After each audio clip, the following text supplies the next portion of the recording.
Answer.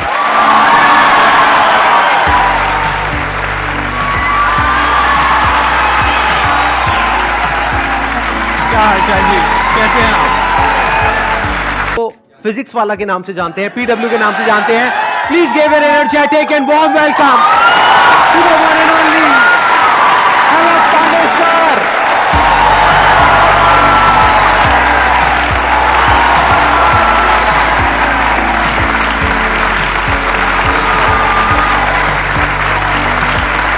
हाँ, तो देखिए हम लोग का मेन है कि बच्चों को जो ज़रूरत रहती है कि अगर लड़का पढ़ने आ रहा है ना, उसके मन में कोई डाउट ना रह जाए। हम उसको कहते हैं कि हम तुम्हें पढ़ा रहे हैं, दम है तो भूल के दिखाओ, याद करके नहीं।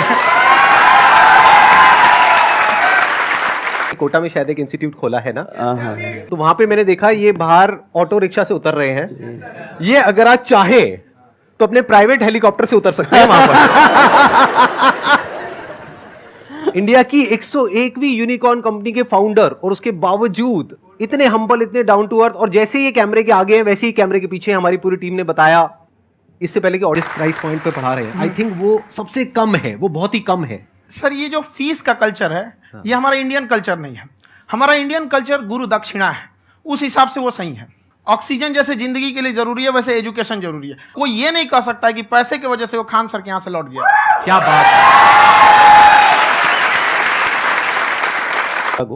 क्योंकि मैं कहता हूँ अगर आप IIT JEE नीट की या किसी भी कॉम्पिटिटिव एग्जाम्स की अगर आप प्रिपरेशन कर रहे हो तो ये मायने नहीं रखता आप कितनी मेहनत कर रहे हो, वहाँ ये मायने भी रखता है कि आपके साथ वाला कितनी मेहनत कर रहा है। तो इसका मैं एक छोटा सा रूल बनाता था अपने लिए, बड़ा सिंपल रूल है कि अलग तुम जब अगले 10 मिनट नहीं पढ़ रहे हो ना, तो इंडिया के 100 बच्चे तुमसे आगे निकल रहे हैं। फिर 10 मिनट नहीं पढ़े 100 बच्चे और आगे, 10 मिनट नहीं 100 बच्चे और आगे। लेजीनेस, हमारा ब्रेन है ना, ये बहुत आलसी टाइप का है, इसको आराम खोजना पसंद है। अब थोड़ा सा भी अब इसको आराम की ओर लेके चले गए ना, तो फिर उधर ही रहेगा। आप सोचेंगे 10 मिनट आराम कर लेते हैं ना, तो 10 मिनट 2 घंटा बना देगा। उसको टॉर्चर कीजिए, चल 10 मिनट बाद में। उसको आप उस पर हावी में, वो कह रहा है कि हमको आराम चाहिए, आपको हाँ आराम मिलेगा, पहले काम फिर मिलेगा आराम। तो आप उसके हिसाब से मत चल। आपका मन कर रहा है थोड़ा सा देख लेते हैं कोई notification of a big college. लोगों को बहुत ग्लैमरस लगता है drop out, and drop out से मिलियनर बन जाएंगे, ड्रॉप आउट से अपन कुछ बड़ा कर जाएंगे। सो मेरे बाद भी मेरे कॉलेज के काफ़ी जूनियर्स मैसेज किए, sir I want to drop out. तो मैं उनको क्लियर बोलता था, नहीं भाई ये रास्ता नहीं होता है, पहली बात। सो अगर आपको ये चीज़ बहुत फैंटेसाइज करती है, मैं आपको बताता हूँ कि आपको एक ड्रॉप आउट दिख रहा है, लाखों ड्रॉप आउट अभी बैठे हुए हैं, they have not made it big. तो इसको कभी भी फैंटेसाइज मत करो। सी ड्रॉप आउट करने के लिए ड्रॉप आउट करना है, बहुत बेवकूफ़ी लगती है मुझको, ये दिखाने के लिए कि अब मैं ड्रॉप आउट करके कुछ बड़ा कर जाऊंगा लाइफ में। यार तुमने वो कोर्स किसी चीज़ से सोच के लिया था ना, अब बीच में ड्रॉप आउट करके खुद ही की सोचो गलत प्रूफ कर रहे हो, पहली बात तो है ना। पड़ता है, समझ में आया कि नहीं। और जिंदगी हो या गाड़ी, जीतेगा वही जो टाइम पे गियर चेंज कर रहा है। तो डिसीजन चेंज करना बहुत ज्यादा गलत नहीं है। इन्होंने बहुत अच्छी बात कही है, और मैं इसी बात में थोड़ा सा और ऐड ऑन करूंगा कि ये जो आपने कहा ना कि अपने डिसीजन पे स्टिक कैसे रहें, ये कोई अच्छी क्वालिटी नहीं है, क्योंकि टाइम टू टाइम आपको अपने डिसीजंस को चेंज करना होता है। जैसे आपने 4 लोगों से डिस्कस किया, कोई इंसान कुछ पॉजिटिव बोल रहा है, कोई नेगेटिव बोल रहा है, उससे फर्क नहीं पड़ना चाहिए। डिपेंड ये करता है कि वो जो बोल रहा है उसका बेसिस क्या है। क्या वो किसी नॉलेज या एक्सपीरियंस के बेस पे बोल रहा है, या ऐसे ही कुछ भी बोल रहा है? ऐसे ही बोल रहा है तो फिर उसकी बात पे ध्यान क्यों दे रहे हो? अगर किसी नॉलेज या एक्सपीरियंस के बेस पे बोल रहा है, फिर चाहे वो पॉजिटिव बोल रहा है चाहे नेगेटिव बोल रहा है, दोनों ही मायने रखता है।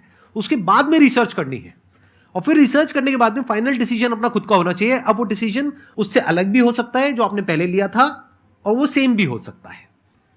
बढ़िया है, इस पे तो बात है, जैसे बहुत ही बढ़िया है। इस पे तो याद आ गया कि मान लो जैसे आपकी गर्लफ्रेंड या बॉयफ्रेंड है, भगवान ना करे हो, भगवान बहुत दिक्कत होती है अगर किसी की है या होता है, तो क्या वो ये पूछता है कभी कि सर अगर इससे नहीं चला तो मेरा क्या होगा? नहीं, पर करियर में सब पूछते हैं।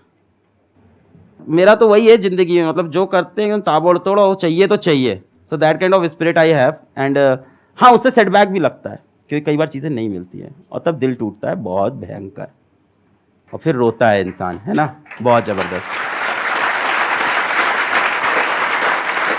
फिर उससे लगती है सीने में आग, और फिर लगता है कुछ करके दिखाएंगे। And there is nothing wrong in having that kind of passion, there is nothing wrong in crying when you are not successful. It shows that you were serious about that thing. रो यार, इंसान है, किसी चीज़ के लिए बहुत try किया, नहीं जीते, रोएंगे कमरे में, फिर वापस आएंगे, फिर लड़ेंगे। कैसे करल जाए? देखिए, टारगेट्स को ना हम लोग को एक अपने हिसाब से पहले फिट करना चाहिए। ऐसा नहीं कि दूसरे किसी इंसान को देख के हम टारगेट फिट कर ले। कोई लड़का 8 घंटा पढ़ रहा है, कोई पहली बार अभी पढ़ना ही चालू किया, उसको देख के 8 घंटा पढ़ेगा तो पढ़ाई छोड़ देगा। तो आप अपनी क्षमता के हिसाब से देखिए कि आप कितना पढ़ सकते हैं। अगर आपने एक घंटे को बना लिया कि हम 1 घंटा पढ़ सकते हैं, अगले 1 हफ्ते तक उसको सस्टेन रखिए।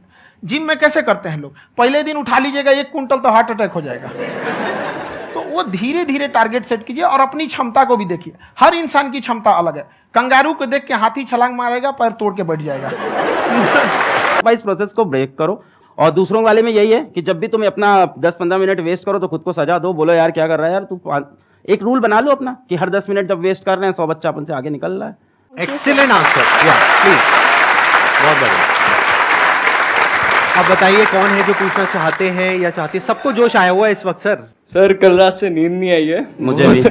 मेरे को बिल्कुल नींद नहीं आई है, मैं बहुत बस ये सोच रहा था क्या पूछूं और मेरे को यहाँ पे आके क्वेश्चन अपने खत्म हो गए। मेरा सिंपल सा एक ही क्वेश्चन है सर, मोह माया से कैसे दूर रहे? एक तो फाइनेंस हो गया और एक फीमेल्स हो गई, दोनों से दूर रहना है।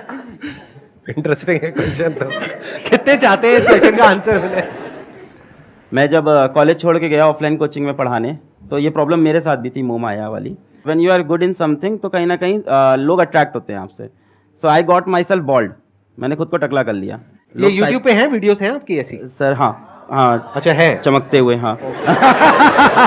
सो फॉर गुड 3 years मैंने बाल नहीं ग्रो किए, और बस इसलिए कि कोई मेरी तरफ अट्रैक्ट ना हो जाए, मुझसे बात ना करे, तो मैंने खुद से खुद को कट कर लिया था। तो अब ये तो तुम्हारे लिए बहुत मुश्किल। जब आप स्ट्रगलिंग फेज में हैं तो कम से कम चीजों को अपने ऊपर खर्च कीजिए, ज्यादा से ज्यादा सीखने में खर्च कीजिए। अगर आपको राजा बनने का शौक है तो गुलाम की तरह मेहनत करना सीखिए, तब राजा बनेंगे।